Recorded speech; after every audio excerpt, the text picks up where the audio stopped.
মার্কিন president Donald ট্রাম্পকে idiot বলে কটাক্ষ করেছেন যুক্তরাষ্ট্রের এক পিকআপ চালক।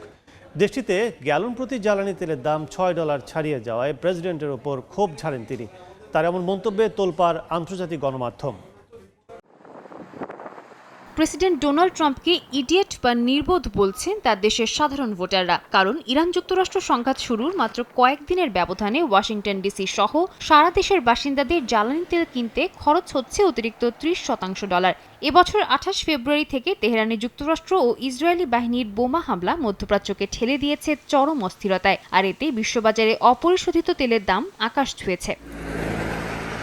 সে সময় ট্রাম্পের দাবি ছিল ইরানকে পারমাণবিক অস্ত্র থেকে দূরে রাখতে এই হামলা জরুরি এবং যুদ্ধ হবে সংক্ষিপ্ত, কিন্তু বাস্তবতা ভিন্ন। মার্কিন সামরিক শক্তিকে বৃদ্ধাঙ্গুলি দেখিয়ে তেহরান বন্ধ করে দিয়েছে বিশ্বের জ্বালানি সরবরাহের প্রধান ধমনী হরমুজ প্রণালী। প্রতি গ্যালন জ্বালানি তেলের দাম $6 ছাড়িয়ে যাওয়ায় ক্যালিফোর্নিয়ার একজন সাধারণ গাড়ি চালক গণমাধ্যমকে দেওয়া সাক্ষাৎকারে বলেন, ডোনাল্ড ট্রাম্প একটা ইডিয়েট।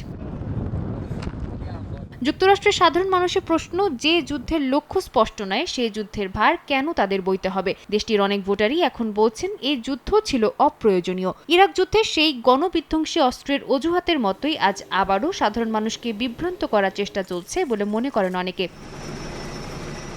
ভোটের আগে ট্রাম্প প্রতিশ্রুতি দিয়েছিলেন সাধারণ মার্কিনীদের জীবনযাত্রার খরচ কমানোর, কিন্তু যুদ্ধের এই চেইন রিয়াকশন কেবল গ্যাস স্টেশনে সীমাবদ্ধ নেই। পরিবহন খরচ বাড়ায়, হু করে বাড়ছে খাদ্য ও পোশাকের মতো নিত্য প্রয়োজনীয় জিনিসের দাম। মুদ্রাস্ফীতির এই নতুন ঢেউ ট্রাম্প প্রশাসনের জনপ্রিয়তার বড় ধরনের ধস নামিয়েছে বলে মনে করছেন বিশ্লেষকরা। সাদিয়া তাসনিম, সময় সংবাদ।